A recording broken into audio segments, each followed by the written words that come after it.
questions for the people who didn't join the presentation. You discussed or you gave presentation on the future of work. What does it mean for the future of HRM?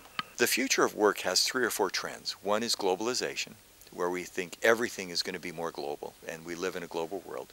Second is change. We're going to see an enormous amount of change. We're going to see new things that happen that we didn't see. A third trend will be technology and the increasing change that makes globalization easier. And a fourth trend is going to be new demographics as we work around the world. In each of those trends, HR is going to have to respond.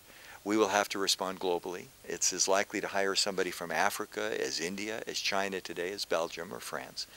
We'll have to respond to technology and use technology in a new way. We'll also have to respond to change and respond more quickly and more agilely to what we do. One of the things we see in HR that's happening with demographics and globalization and technology and change is what we call granularity. Granularity means we don't look at one answer for everything. We look at pieces of answers for each part. And we're going to have to begin to get that granularity into HR. What that means for the employee is we may have different employee contracts for different people. What it means for the organization is we may have different kinds of organizations in different parts of the world.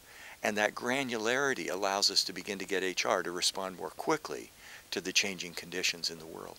Don't we expect too much from line managers? If you look at HR, we have a lot of expectations for them. Don't we expect too much?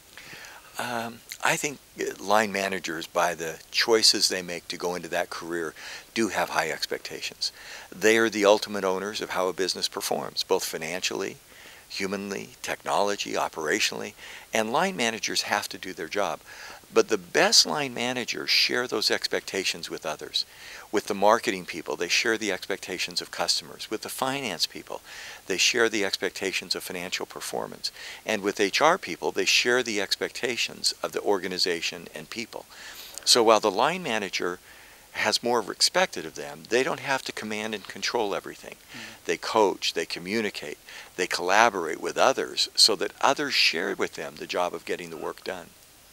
I think most young people have a choice, and the choice they have is to pick a career that captures their heart.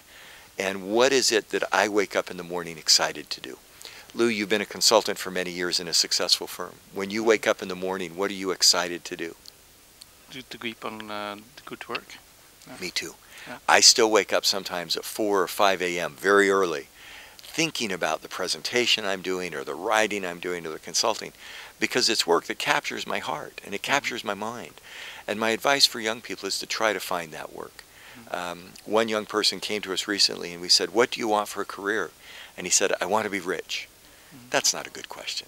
What you want is rich in terms of ideas and relationships. What kind of work captures your imagination? And that's where you'll find meaning. And when you find that, you'll probably be more successful. And so the success will come when you have work that you feel a passion about.